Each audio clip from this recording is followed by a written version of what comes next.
Amigos, vamos meditar na palavra de Deus?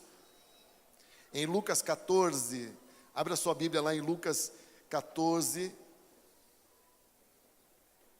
Veja o que diz a palavra do Senhor no Evangelho de Lucas, capítulo 14.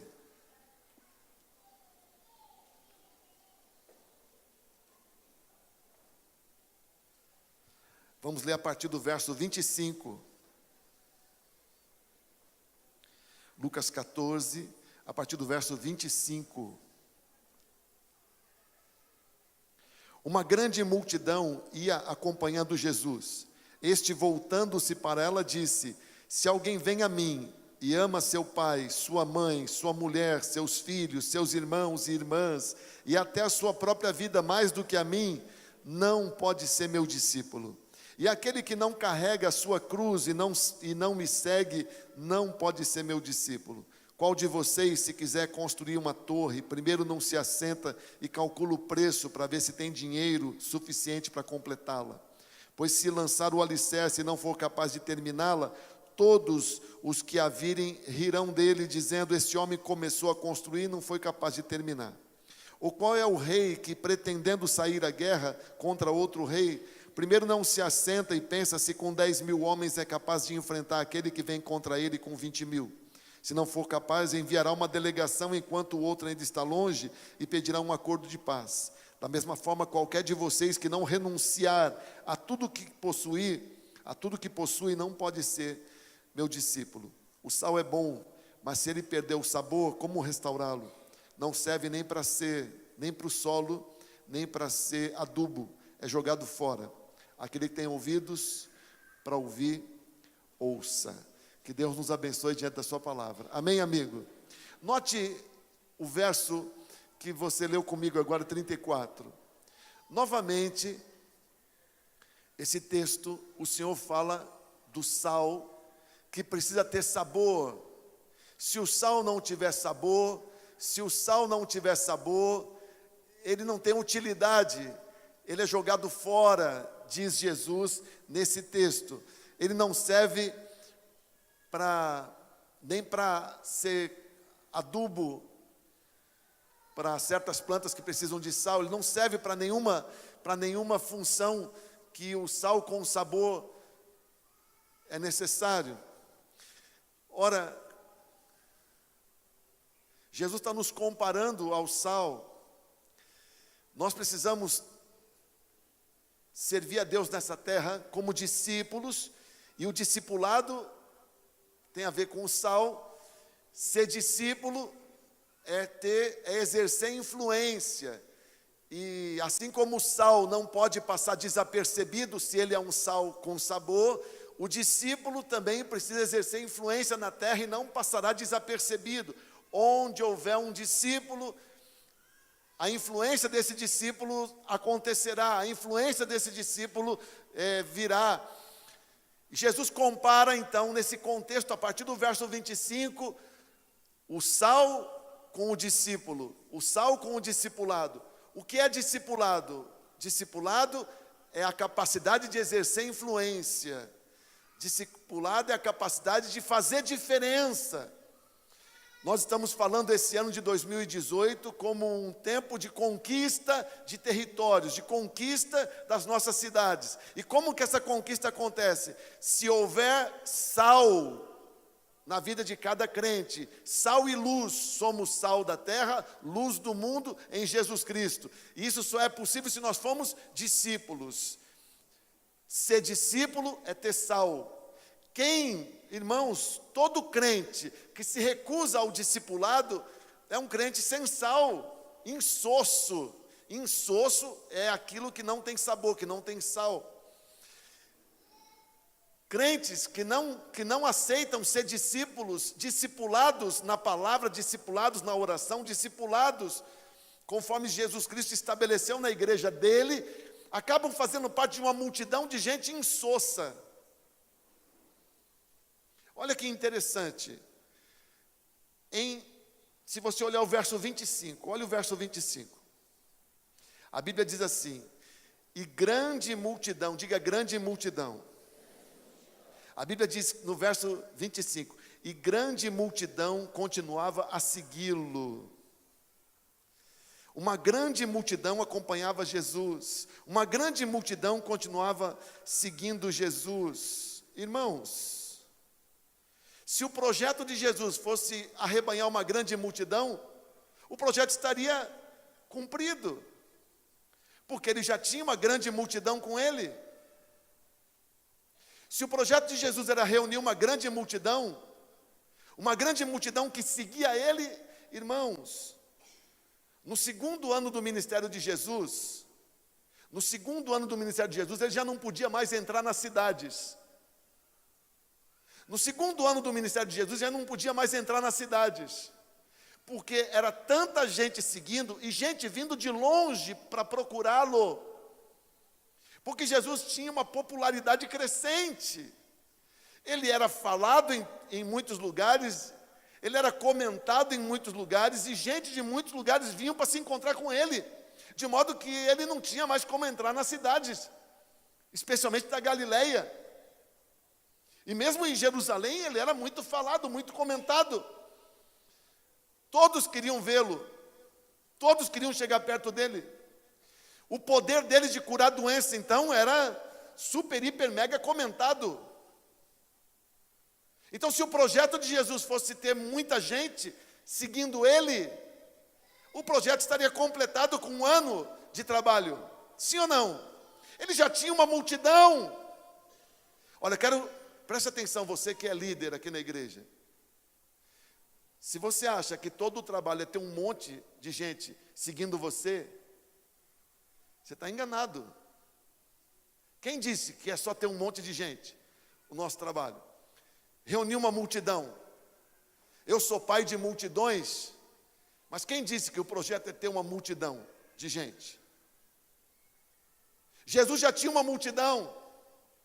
Jesus já tinha uma multidão. Bem que Deus falou para Abraão: os teus descendentes serão uma multidão, como estrelas no céu, como grãos de areia na praia. Mas a tua descendência conquistará as cidades dos seus inimigos. Não é só uma multidão de gente que não entende nada, que não sabe de nada. Uma multidão de gente cheia de má intenção e cheia de ignorância, e cheia de superstição, e cheia de maldade, malignidade, e sei lá mais o quê. O projeto de Jesus não é ter multidão, simplesmente multidão, como o nosso também não é. Nosso projeto não é só ser uma multidão. Sim ou não? Você entende isso? O projeto que Jesus nos deu não é só sermos uma multidão. Não adianta só ter uma multidão de gente. O projeto de Jesus é muito mais do que ter uma multidão. Naquele dia eu podia ter dito para Deus: olha, Pai, pode me recolher. Olha aqui, ó, milhares e milhares de pessoas já estão me seguindo. Mas Jesus sabia que não era aquele o projeto.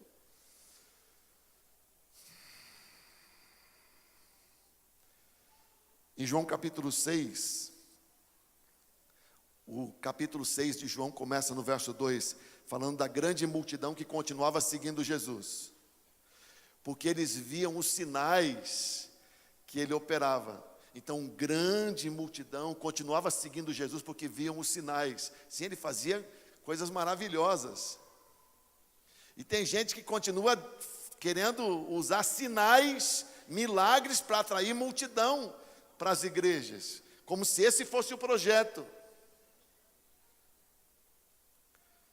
No verso 15 de João capítulo 6, a Bíblia diz no verso 15: sabendo Jesus que pretendiam proclamá-lo rei,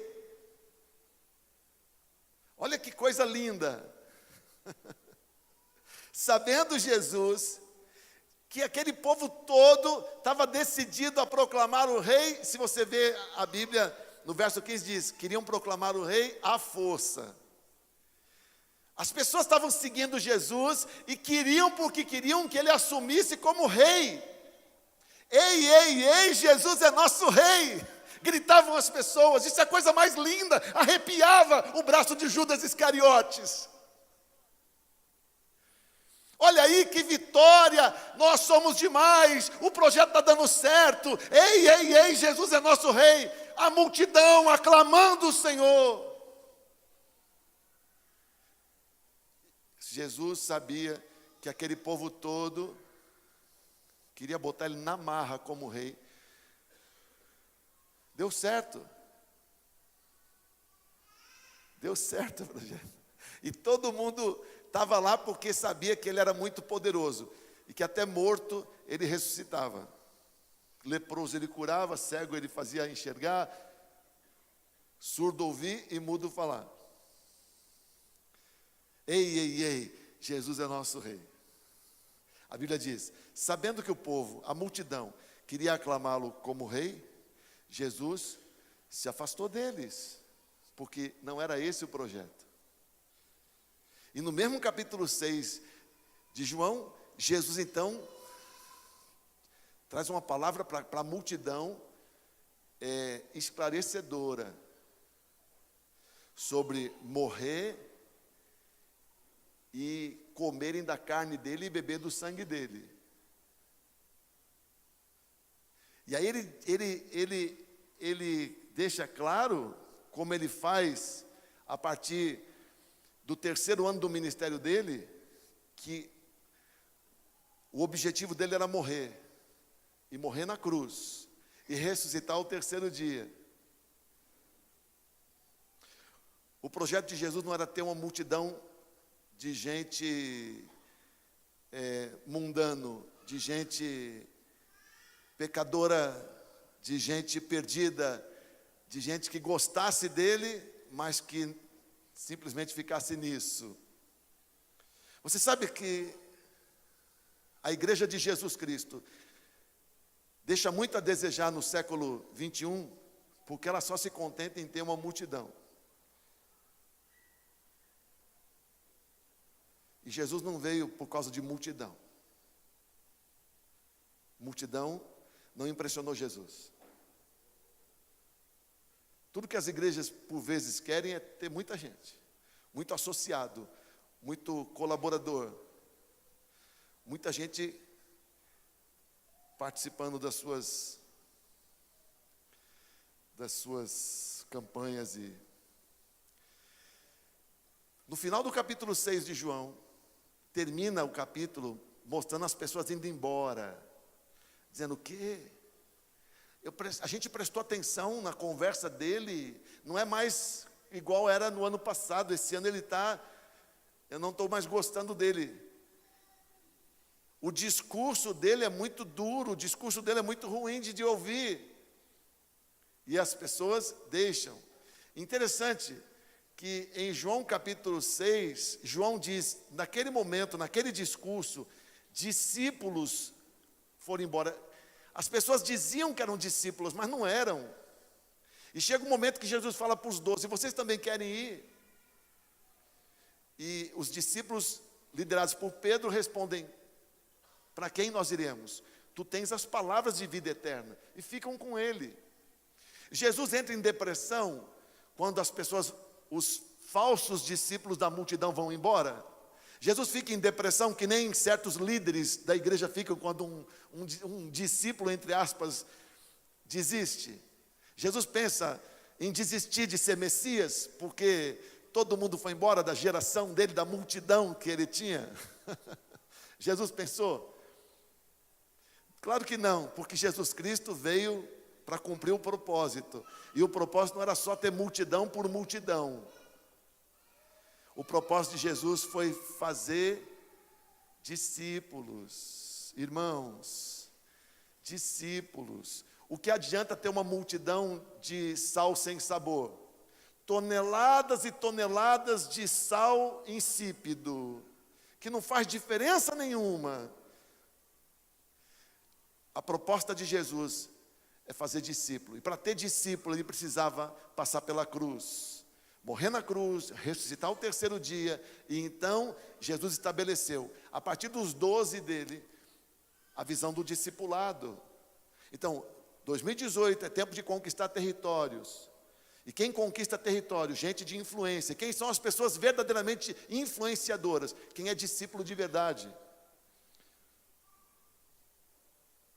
Pois você trata de sair da multidão e entra no nível de ser discípulo, de ser sal.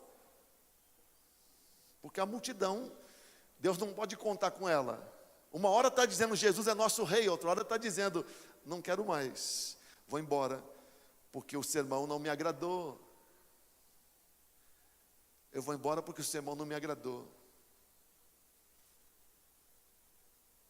O sermão não foi bom. Não foi o que eu gostaria de ouvir. Olha para o irmão que está do seu lado, pergunta para ele, você está entendendo, irmão? Tem que ser discípulo. Amém, amigo? Então o projeto de Jesus foi fazer discípulo, porque ser discípulo é ser como sal. Diga, discípulo é sal. Diga, todo discípulo verdadeiro é sal para a terra. Diga, se eu for discípulo de verdade, eu serei sal para a terra. Sim, eu exercerei influência. Por ser sal, você não será desapercebido. Por ser sal, por ser discípulo, você exercerá influência. Aí Jesus, nesse texto que você está lendo aí, fala, irmãos, tão claro, que discípulo tem 4 marcas. 4 marcas. 4 marcas, Calixto, 4 marcas. Discípulo tem 4 marcas. Multidão não tem. Multidão não tem essas marcas, só discípulo tem. Multidão não tem sabor.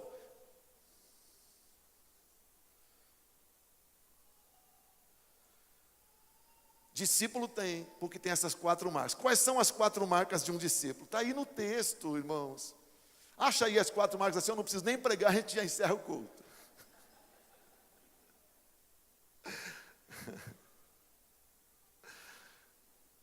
Primeira marca, está aí no verso 26. Discípulo é alguém que ama Jesus. Se você é discípulo, você ama Jesus. Mas ama de verdade. Em que nível? Olha o verso 26. Se alguém vem a mim e ama seu pai, sua mãe, sua mulher, seus filhos, seus irmãos e irmãs, e até a sua própria vida mais do que a mim, não é meu discípulo. Então, ser discípulo significa amar Jesus acima de todos. Amar Jesus com amor de verdade. Amar Jesus mais do que a si mesmo. Discípulo é uma pessoa que ama Jesus. Discípulo é aquele que ama Jesus. Por que eu vim aqui hoje? Por que eu estou sentado aqui desde 6:30 da tarde? Por que eu venho aqui 52 domingos no ano e continuo vindo? Por que eu vou vir amanhã, depois de amanhã e depois também? E vou continuar estando aqui? Por quê? Bem, se é porque você ama Jesus, muito bem. Porque não dá para ser discípulo se você não ama Jesus. Não dá para ser discípulo se não ama Jesus. Agora, quando a gente ama, a gente faz, a gente serve, a gente se esforça, a gente honra, sem dor. Quando a gente ama, a gente se esforça, a gente honra, a gente serve, a gente sacrifica sem dor, sem peso. Hein, irmãos?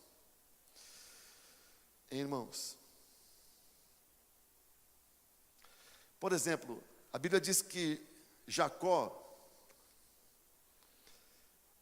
ele amou Raquel. E ele não tinha como pagar o dote. Essa é uma doutrina que tinha que voltar, né? A gente que é pai de moças, tinha que ser indenizado por quem quer casar com as nossas filhas. É ou não é? Que leva a moça, passa a ser da família dele, põe o nome dele na moça, e o pai entrega a mão de mão beijada. Ainda o noivo vem dizer assim: quem paga a festa é o pai da noiva.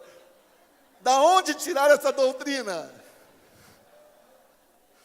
Ainda tem a cara de pau de dizer que quem paga, ainda quer que você pague a festa, pai. Não é um absurdo isso? Então, no tempo do Antigo Testamento, temos que voltar a essa doutrina. O noivo dava dote para o pai. O noivo tinha que dar um dote. Indenizar o pai por tudo que ele gastou na sua filha. Se o noivo não tivesse dote, não casava.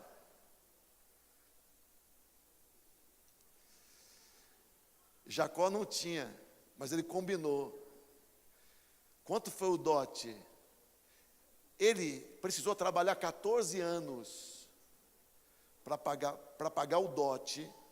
Ele trabalhou 7, mas quando ele descobriu que na verdade o 7 que ele tinha trabalhado era por causa de uma outra coisa, chamada Lia. Bem, ele foi enrolado pelo sogro, mas ele precisou trabalhar 14 anos para pagar o dote. Enquanto ele não completou 14 anos, o dote não estava quitado, ele tinha uma dívida com Labão. Mas o que a Bíblia diz? Porque ele amava Raquel. Trabalhar aqueles 14 anos não foram um peso, não foi difícil para ele. Isso está escrito na Bíblia, que porque ele amava, aquilo não foi desesperador. Quando você ama, o teu esforço, o teu trabalho não é um peso para você. Tem pessoas que reclamam de vir à igreja, de começar a semana dando a primícia para o Senhor. Tem pessoas que reclamam de fazer uma escola de discípulos. Tem gente que reclama de ir numa célula uma vez por semana. Sabe por que para você tudo isso é muito complicado, é muito difícil? É peso porque você não ama o Senhor. No dia que você amar o Senhor, o trabalho que você vai fazer para o Senhor não vai ser peso. Quando você ama, você quer mostrar para a pessoa que você ama. Quando você ama, você quer honrar. Você quer honrar. Sim ou não, amigo? Eu estava pensando, esse mês aqui eu vou fazer 30 anos de casado. No fim do mês. Eu preciso bolar uma comemoração. Com toda a igreja.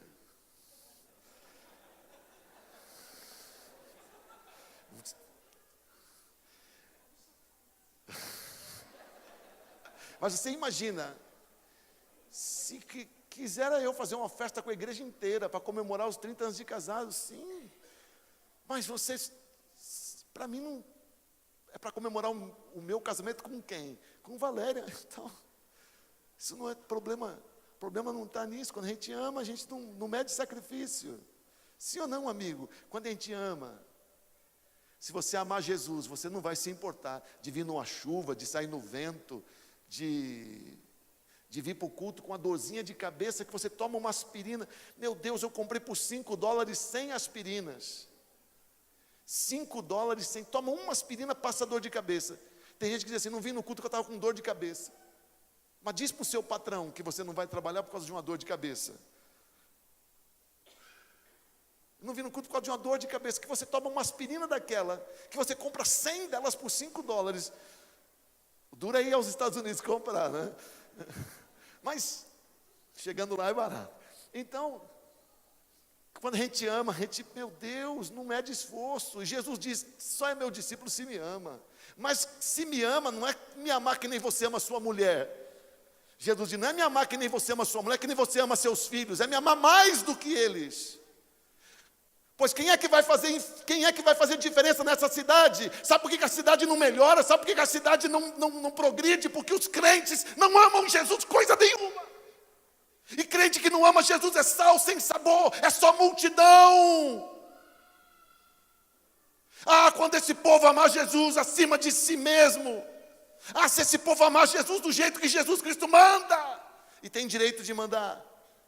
Do jeito que Ele pede.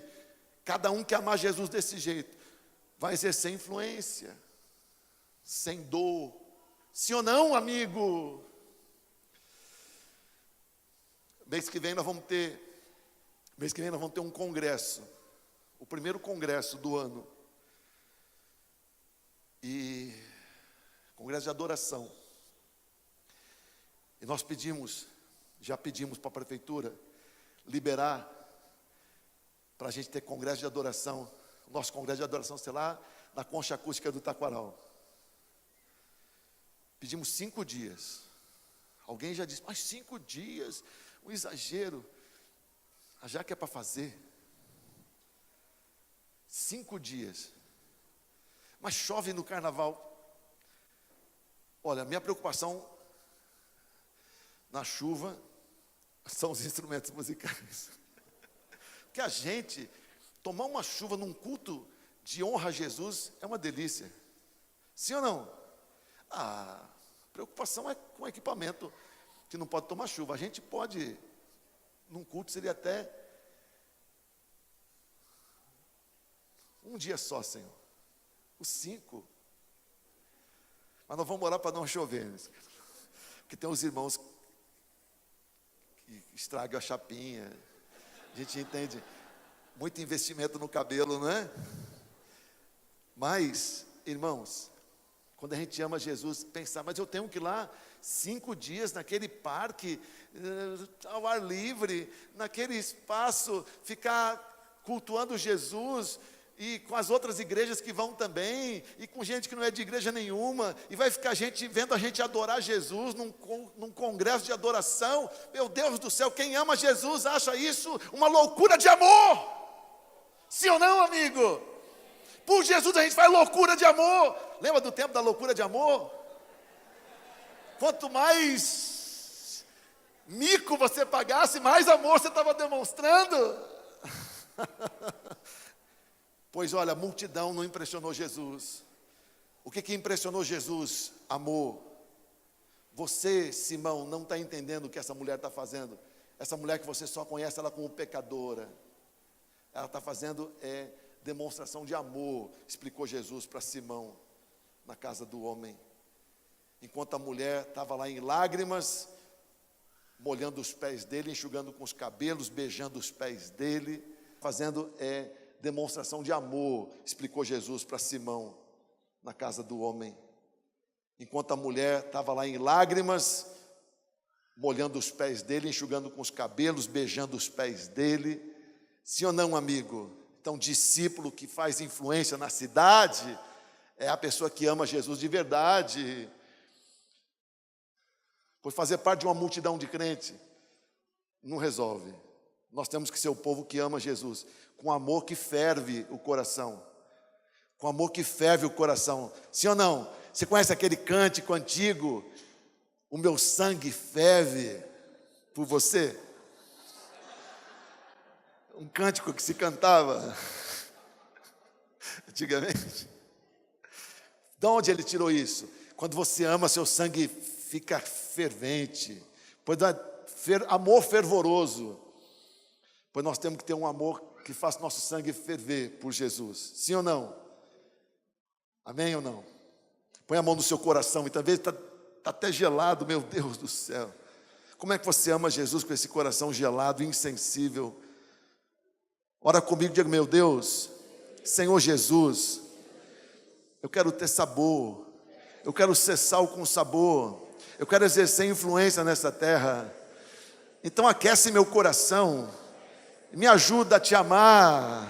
Senhor Jesus, eu quero te amar com amor agape, com amor acima de todos. Eu quero te amar mais do que eu amo a mim mesmo. Eu quero te amar mais do que eu amo a qualquer pessoa da minha família. Mas o meu amor pelo Senhor tem que ser o primeiro, o maior, porque eu sou discípulo. Me ajuda, Espírito Santo. Incendeia meu coração de amor pelo meu Senhor e Salvador Jesus Cristo. Amém, amigo? Dá um aplauso lindo para o Senhor.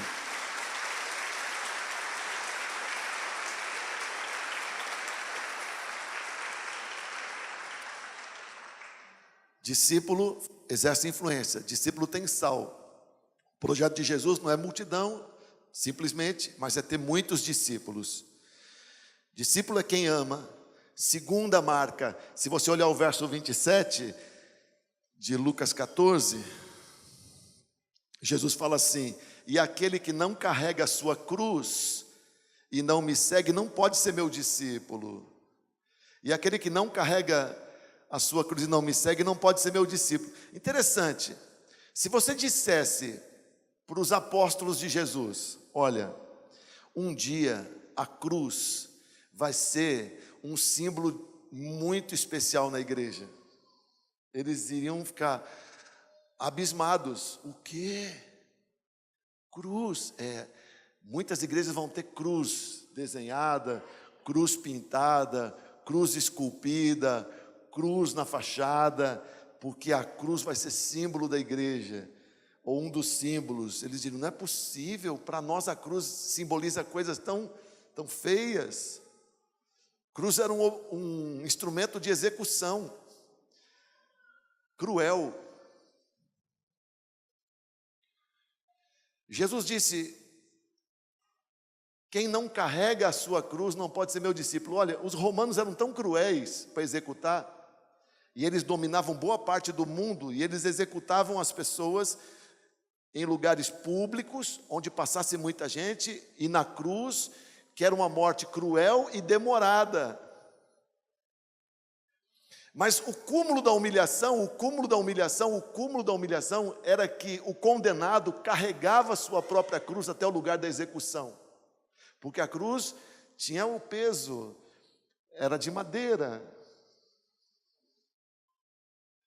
Carregar a cruz, além de ser morto de uma forma tão humilhante, você ainda vai carregar a cruz, o objeto da sua execução, ainda carregar em praça pública. Quem vai te executar nem tem o trabalho de carregar, de montar, você que leva. Que humilhação! Jesus disse: se você quer ser meu discípulo, você tome a sua cruz e carregue a sua cruz. O que quer dizer isso? Bem, carregar a cruz, você pode entender de algumas maneiras, mas especialmente a marca que eu quero destacar é que discípulo de Jesus tem um senso de missão. Diga: senso de missão. Sim, carregar a cruz é você assumir o propósito da sua existência. Quando Jesus Cristo, a partir de Lucas 9, Lucas é o evangelho mais cronológico. Em Lucas capítulo 9, ele anuncia a sua morte na cruz, e ele vai anunciando a sua morte na cruz, paulatinamente, conforme o tempo vai passando, e ele vai se aproximando de Jerusalém. Jesus Cristo ficou firme nesse propósito de morrer na cruz, porque a missão dele era essa. Mesmo quando ele viu uma multidão gritando: ei, ei, ei, Yeshua é nosso rei, e as pessoas dizendo: vamos botar ele lá, e ele vai mandar no nosso país, e nós seremos todos súditos dele, ele é o filho de Davi. Mesmo quando ele viu aquele sucesso todo, ele manteve a cruz sobre o seu ombro, porque ele tinha certeza de qual era a sua missão. A sua missão não era ser popular, a sua missão não era ser aclamado, a sua missão não era ser um sucesso nas massas, a sua missão era formar um exército de discípulos. Então, carregar a cruz, eu e você carregar a cruz, significa eu e você temos uma convicção de qual é a razão da nossa vida. Mesmo quando a multidão aclamou, Jesus não perdeu a noção de qual era a razão da vida dele.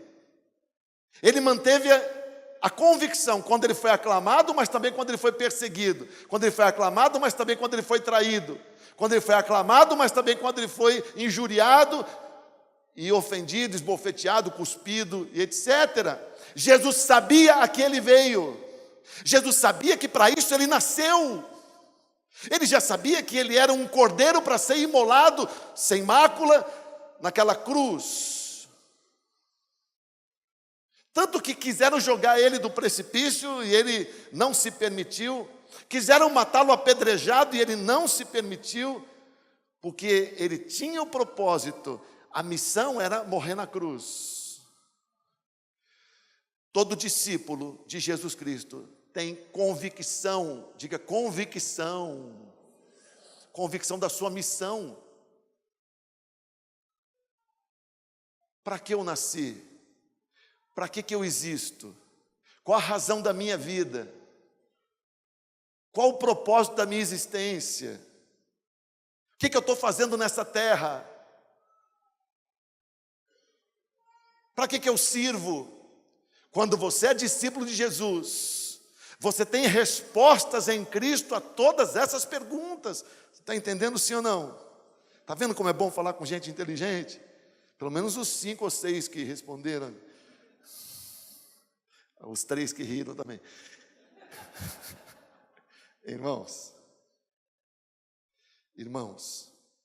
para que você existe? Para que você está aqui? Por que Deus está te dando vida em 2018? Para que Deus vai te dar vida por mais esses anos todos que você vai existir? Para que Deus vai te dar a empresa que você está abrindo? Para que Deus vai fazer você prosperar de um jeito como você não tinha imaginado? Você carrega uma cruz, você tem um senso de missão, e a sua missão é servir a Deus. Sim ou não?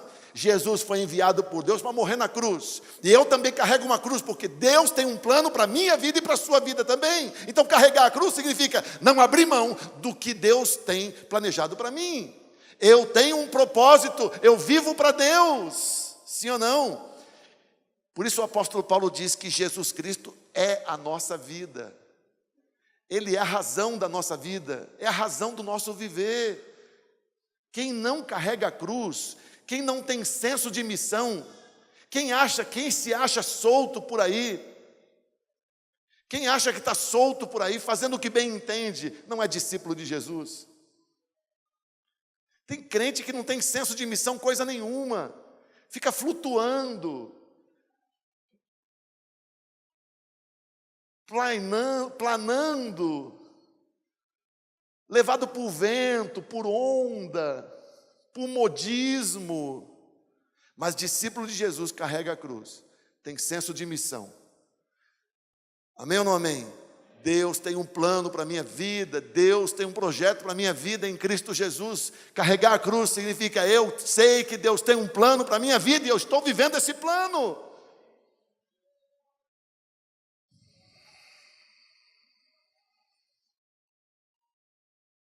Jesus foi tentado a desviar da cruz. Ora, quando Satanás leva Jesus, quando o Espírito Santo leva Jesus e Satanás veio para tentá-lo no deserto,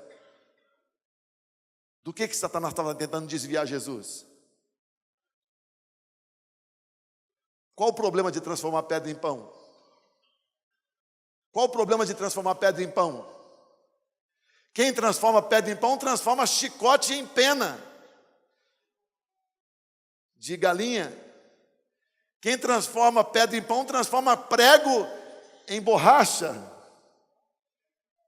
cruz em travesseiro, não é mesmo? Qual o problema de transformar pedra em pão? Qual o problema de pular do pináculo do templo? Do que Satanás estava tentando dissuadir Jesus?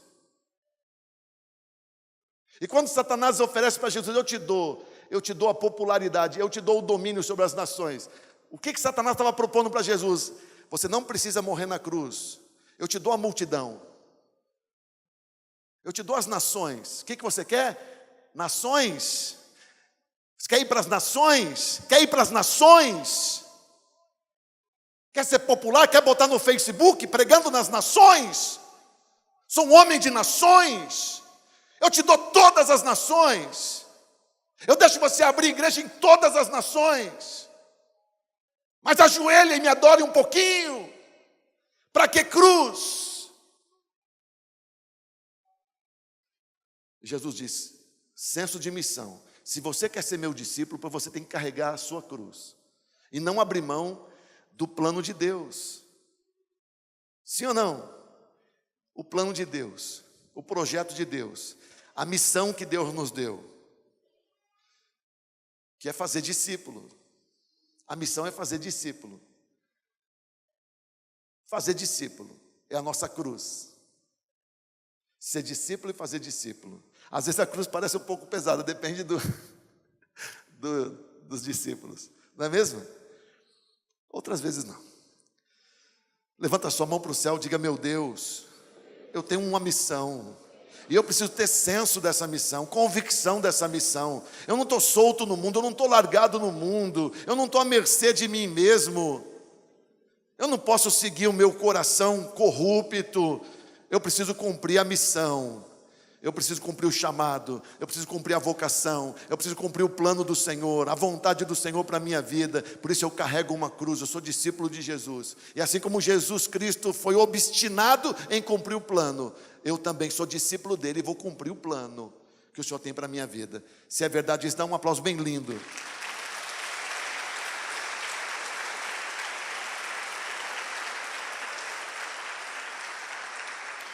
Então, discípulo tem sal, porque ele ama Jesus. Discípulo tem sal, porque ele tem convicção do que ele deve fazer.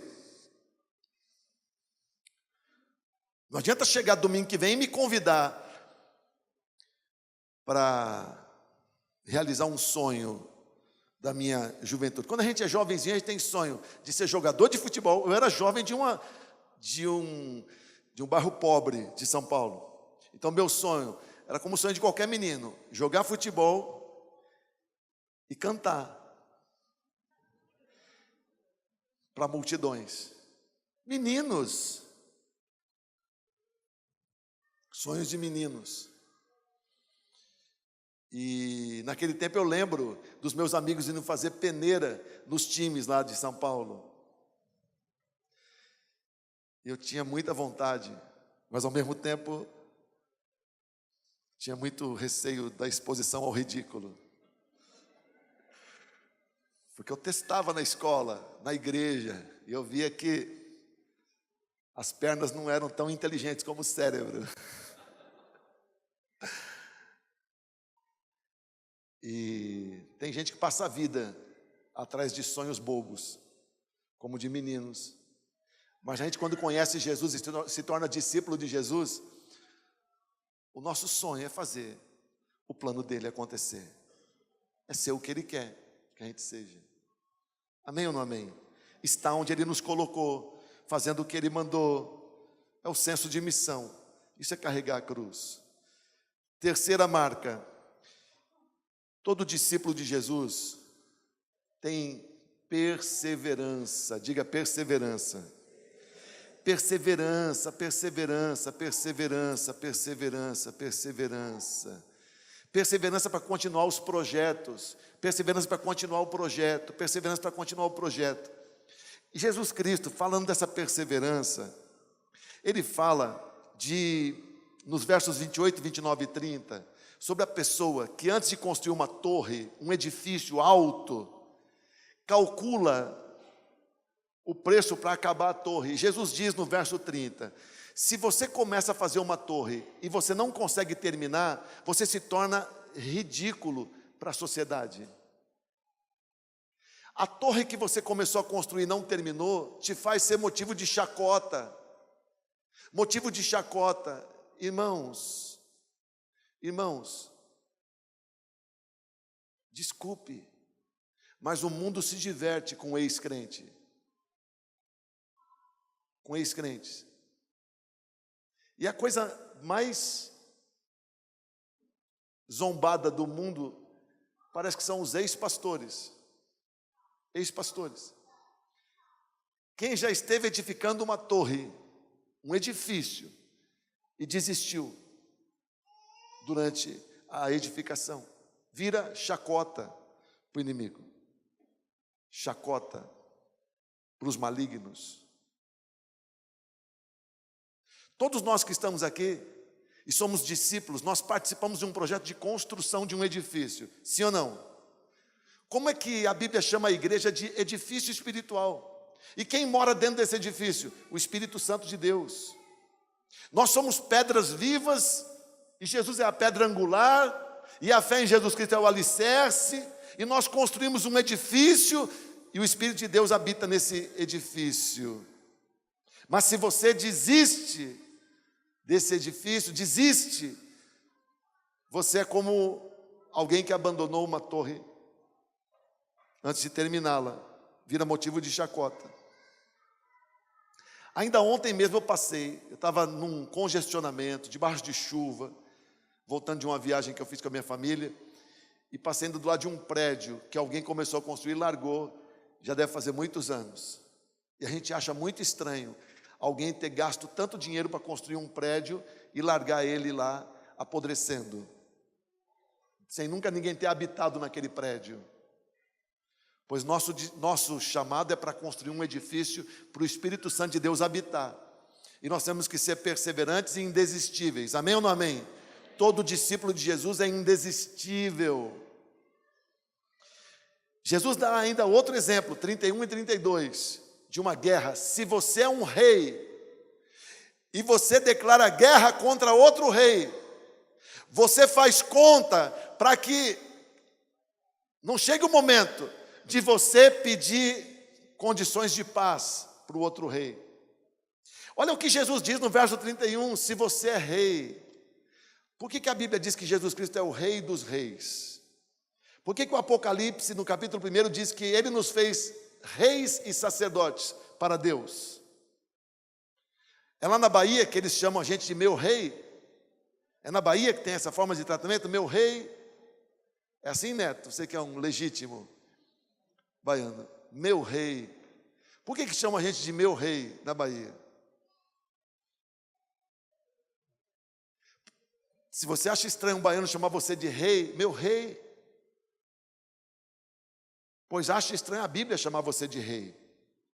Jesus é o rei de reis. E Ele nos fez sacerdotes e reis. Mas eu, rei? Por que rei? Porque você reina com Ele. Por que rei? Porque você participa do governo dEle. Quem vier aqui amanhã vai se lembrar disso quando a gente falar de intercessão. Exercemos autoridade. Temos autoridade. Temos autoridade. Você tem autoridade na sua boca em nome de Jesus. Você reina em nome de Jesus. Na esfera que Ele te dá autoridade para exercê-la. Quando você é discípulo de Jesus, você é um rei que entra numa guerra.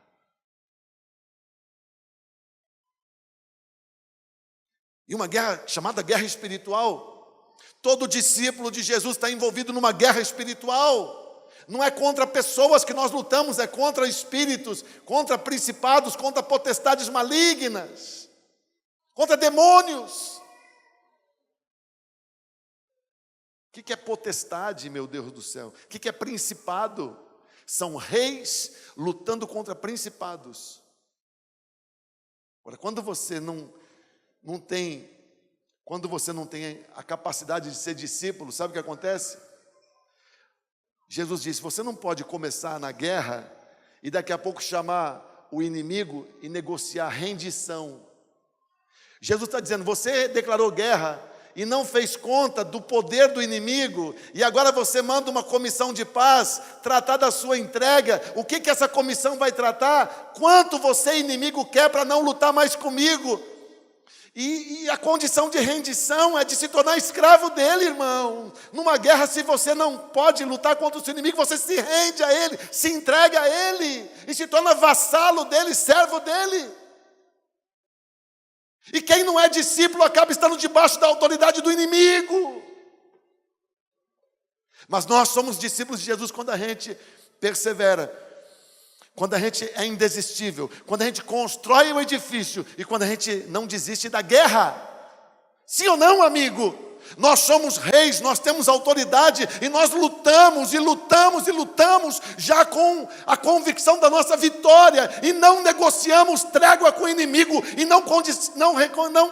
negociamos rendição com o inimigo. Sim ou não, amigo? Então todo discípulo de Jesus é indesistível, é obstinado em construir a igreja e em conquistar territórios. Só fala nisso, só sonha com isso, só pensa nisso. Sim ou não? Alguém nos apresenta. Quero te apresentar um amigo. A primeira coisa que vem na sua cabeça, será que ele já é crente? Olha aí uma pessoa para eu levar na minha célula. Sim ou não? Eu quero te levar hoje para a minha casa, para jantar. Você já pensou, eu vou para ganhar essa família para Jesus, eu vou para marcar território, eu vou pisar naquele lugar e declarar que o reino de Deus chegou. Ou seja, você é sempre indesistível e perseverante. Você é alguém que está construindo a igreja, que está levantando o edifício onde o Espírito Santo de Deus mora, e você é sempre um conquistador de territórios. Sim, onde você vai, onde você vai, onde você vai, seja lá com quem você estiver, você está sempre pensando nas coisas de Deus, porque você é discípulo do Senhor. É no que a igreja vai crescer e no território que vai ser tomado do inimigo. Discípulo é assim, perseverante e indesistível. Diga perseverante, indesistível. Diga, eu sou discípulo de Jesus, eu sou perseverante, eu sou indesistível. Eu só penso na igreja, eu só penso nos territórios que vão ser conquistados, eu só penso no crescimento da obra, eu só penso no reino de Deus que está se expandindo. Sim, isso é ser discípulo de Jesus. Me diga se a multidão é assim. Claro que não, por isso que Jesus Cristo não veio por multidão, veio por discípulos. Você está entendendo, sim ou não? Você acha que Jesus Cristo veio para você ser de uma multidão que só constrói coisas pífias, que acabam sendo motivo de chacota para o inimigo? Você acha que Jesus Cristo veio para uns soldadinhos que só usam espoleta para divertir o inimigo? Jesus Cristo veio para formar um exército de discípulos, gente perseverante, indesistível, que toma o território do inimigo. Sim ou não, amigo? 3 marcas, então, você está entendendo? Oh, meu Deus do céu, tem misericórdia. E por fim, olha a 4ª marca, no verso 33. Jesus fala assim: da mesma forma, qualquer de vocês que não renuncia a tudo quanto possui, não pode ser meu discípulo. Você pode ler comigo esse versículo? Diga, da mesma forma, qualquer de vocês que não renuncia a tudo que possui, não pode ser meu discípulo. Olha que interessante, a multidão só ia para Jesus para pedir. Eles queriam um milagre, eles queriam um sinal, eles queriam pão, eles queriam espetáculo, eles queriam cura. Como tem muita gente pelas igrejas aí mundo afora que só vai atrás do Senhor para pedir. E as igrejas fazem da petição um chamariz para as pessoas virem. Vem assim, Deus vai fazer você ficar rico. Vem assim, Deus vai fazer você prosperar. Vem assim, Deus vai fazer você alcançar. Mas Jesus diz, sim, a multidão só quer pedir, só quer cada vez mais, pede, insaciável. Mas meus discípulos me dão tudo o que tem. Quem não renuncia a tudo quanto tem não é meu discípulo. Meu discípulo não tem nada. Tudo que ele tem é meu. Então, multidão quer tomar de Deus. Não quer saber. Olha, irmãos, pastor de multidão tem que ficar dizendo para o povo o que Deus tem para dar. E dizendo para as pessoas, toma de Deus, receba de Deus. E as pessoas gostam disso. Pastores de multidão fazem campanha e falam para as pessoas, você tem que vir 7 domingos para receber, 7 semanas para receber, cada semana um pouquinho, na esperança de que com 7 semanas eles engrenem. Mas muitas vezes eles veem que na 8ª semana não volta ninguém. Vão para outra igreja para ver se a campanha é mais forte. Multidão multidões de pidões, só querem pedir. Mas discípulo dá para Deus. Jesus disse: se você não me der tudo o que você tem, não pode ser meu discípulo. Então, pastor de discípulos tem um discurso que a multidão por vezes diz assim: esse discurso é muito duro, vou para a campanha.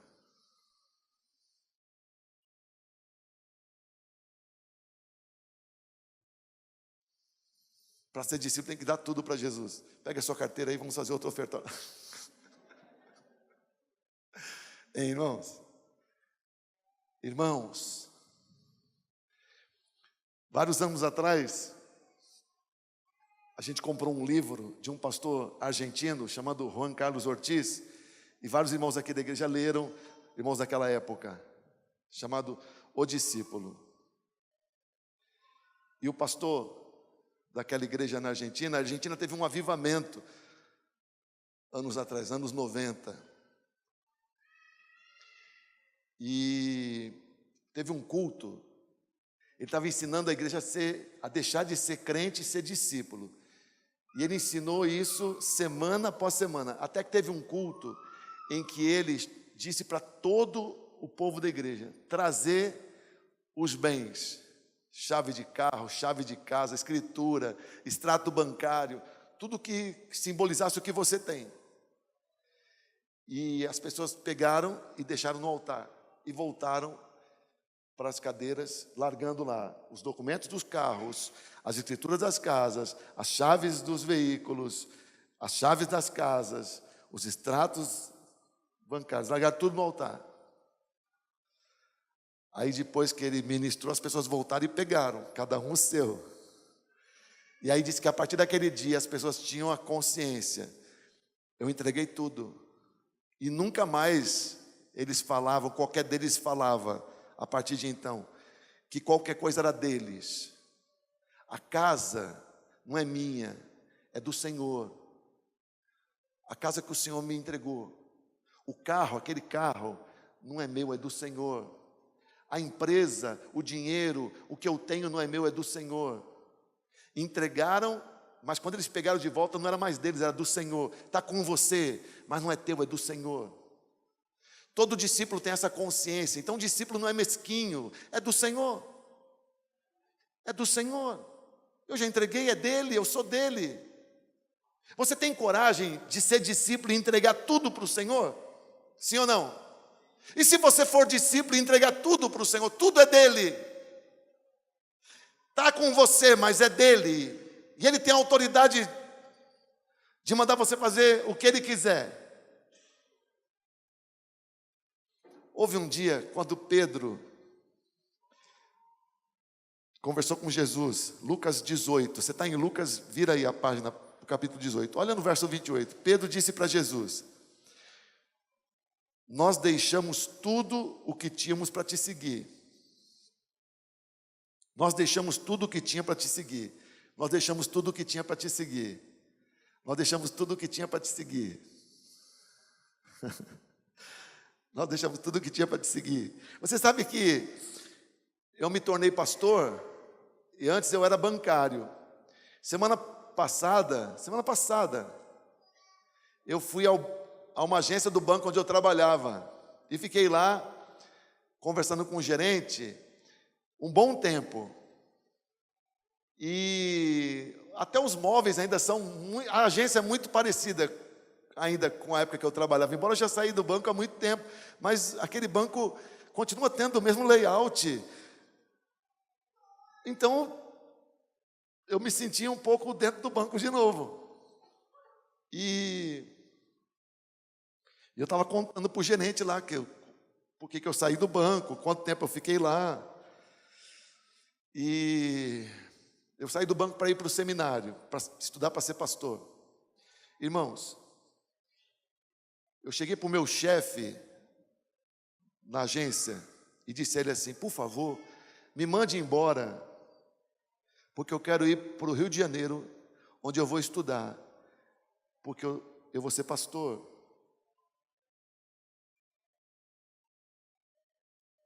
Bem, o problema era meu, eu podia ter pedido as contas. Eu tinha 4 anos e meio de trabalho naquela agência. E eu disse a ele assim, ele se chamava Edson. Eu disse, Edson, pode me mandar embora. Eu não vou processar o banco. Eu não vou entrar na justiça contra o banco. Eu sou grato. Aquele banco foi bem cruelzinho comigo. Eu fiz muita hora extra e nunca recebi. Muita. Valéria sabe. 4 anos. Todos os meus amigos, colegas, e tem um grupo no Facebook dos ex-funcionários daquela agência, todos entraram na justiça contra o banco e ganharam. Inclusive o gerente que eu conversei com ele semana passada disse, sim, eu já fui testemunhar para vários, sempre ganham. Ele disse, pô, você sabe que eu não entrei na justiça? Eu dei minha palavra e eu não entrei. Naquele tempo eu ganharia 5 anos de direito trabalhista, sei lá, eu tinha 4 anos e meio. Eu podia ter ganho, eu nunca tive carro até os 25 anos de idade. Podia ter tido um carro muito bom, podia ter tido um dinheiro muito bom. Não entrei na justiça, cumpri minha palavra. O banco nunca foi alvo de ação judicial minha. Eu fui para o seminário lavar prato, lavar chão e só almoçava ou só jantava. Mas deixei. E Pedro disse para Jesus, a gente deixa as coisas por causa do Senhor, a gente abre mão. A gente entrega para o Senhor, a gente deixa, às vezes, emprego, deixa conforto, a gente abre mão de horas de sono, a gente abre mão de gasolina, a gente abre mão de dias de descanso, a gente abre mão até de Shabá às vezes, a gente abre mão do nosso espaço, abre mão da nossa agenda, abre mão do nosso tempo, abre mão do nosso dinheiro, abre mão do nosso emprego, abre mão de certas oportunidades, a gente abre mão de tanta coisa por causa do Senhor, porque a gente é discípulo. Olha o que Jesus responde para Pedro. Respondeu Jesus, verso 29. Digo-lhes a verdade. Olha, irmão, marca na sua Bíblia aí quando Jesus diz digo-lhes a verdade. Quando Jesus fala isso, Jesus está dizendo assim, presta atenção, porque eu vou dizer para você, é absolutamente certo. Quando Jesus diz assim, digo a verdade, você sabe, você não duvida de Jesus. Nenhum de nós duvida de Jesus, sim ou não? Mas ele faz questão de dizer, presta atenção no que eu vou falar, porque é a verdade. Olha o que Jesus diz para Pedro e para você que fica aí com dó de abrir mão de certas coisas. Jesus diz assim, digo-lhes a verdade, ninguém que tenha deixado casa, mulher, irmãos, pai, filhos, por causa do reino de Deus, deixará de receber na presente era. O que quer dizer na presente era? Nesse planeta, nessa vida,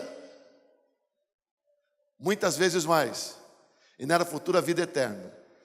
Quanto? Muitas vezes mais. Quanto? Muitas vezes mais. Se você for em Marcos capítulo 10, Jesus fala lá em Marcos capítulo 10, verso 30.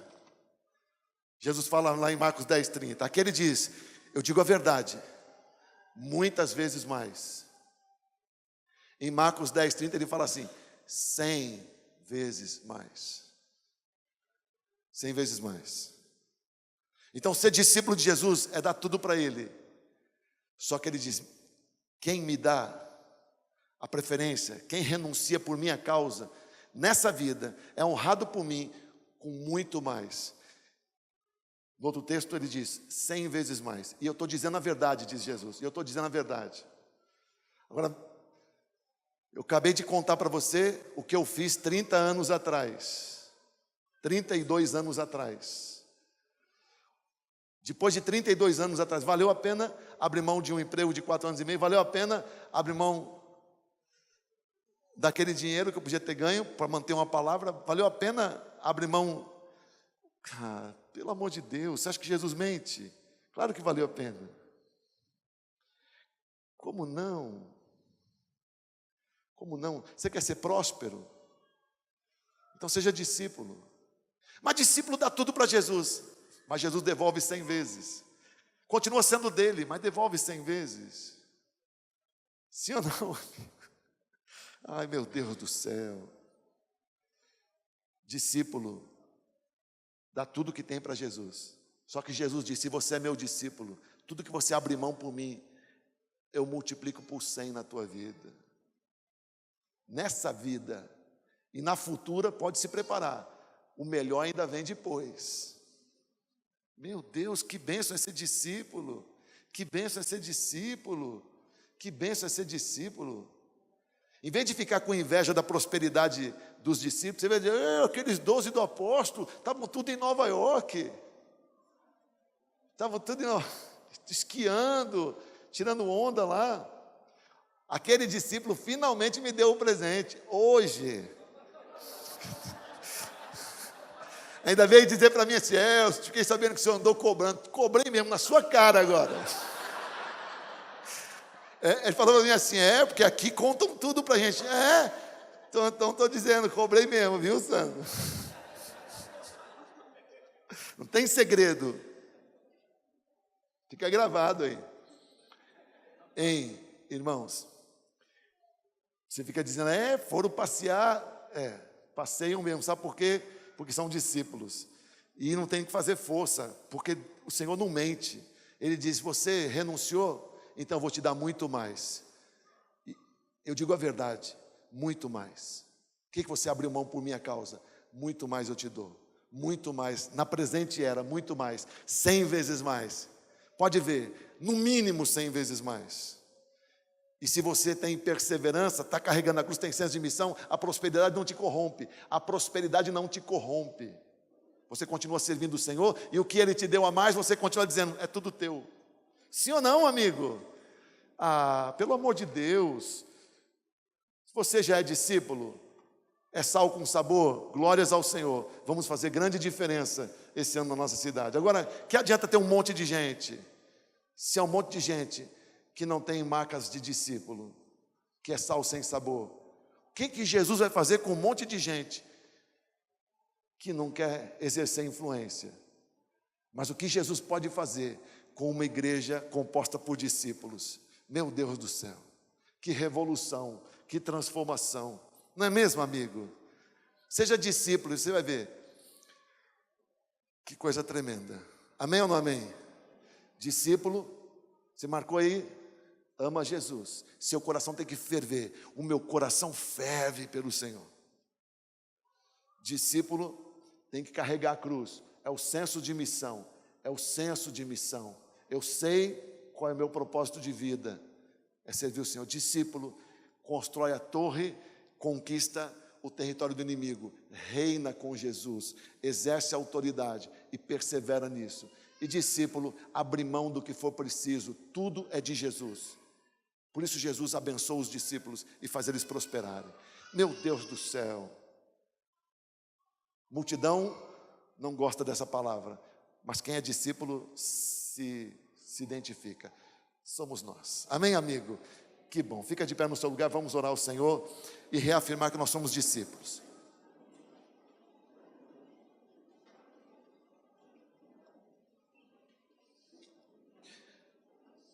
Meu Deus. Ainda temos que comemorar a formatura da Escola de Mestres. Que bênção, hein? Graças a Deus. Levanta a sua mãozinha direita para o céu.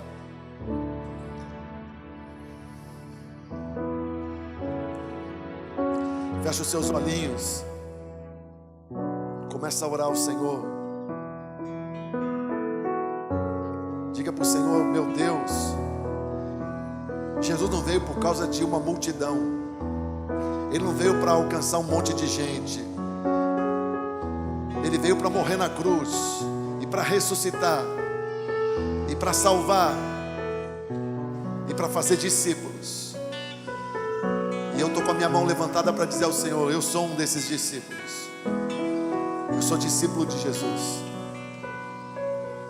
E porque eu sou discípulo, eu te amo de todo o meu coração. Fala para o Senhor: eu te amo de todo o meu coração. Mais do que minha mãe, mais do que meu pai, mais do que meus filhos, mais do que meu cônjuge, mais do que a mim mesmo. Eu te amo de todo o meu coração. O meu amor por ti não é só palavra, mera palavra. O meu amor por ti é real, Senhor. Eu te amo, eu te amo, eu te amo, eu te amo, Senhor.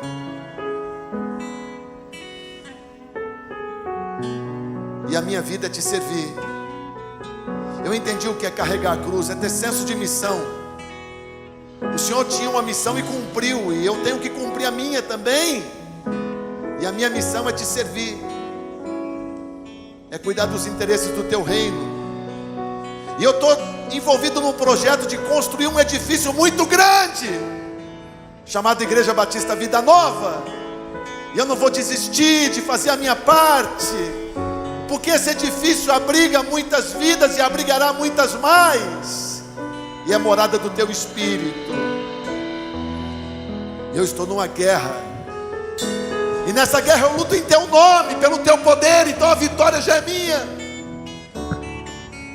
Eu não vou negociar com o inimigo, eu não negocio com o maligno, porque o reino, eu exerço o sacerdócio e o governo em nome de Jesus, no poder do teu Espírito, em nome de Jesus. E eu declaro para o Senhor, com a minha mão levantada: tudo o que eu tenho é teu, e não me custa abrir mão de nada, e não me custa abrir mão do que for preciso para fazer a vontade do Senhor. O Senhor sabe, tudo que eu tenho é teu. Eu não tenho Isaques, porque os meus Isaques eu já deixei no altar. Tudo é teu, tudo é teu, tudo é teu. E glórias ao teu nome santo,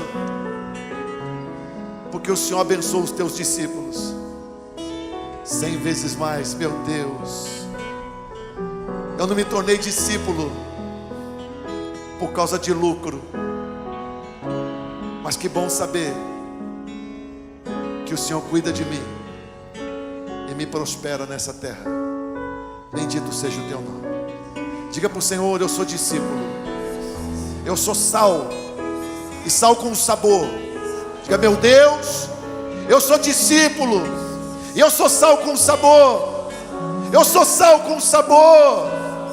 Eu sou sal para essa terra, eu sou sal para essa cidade, eu sou sal para esse tempo.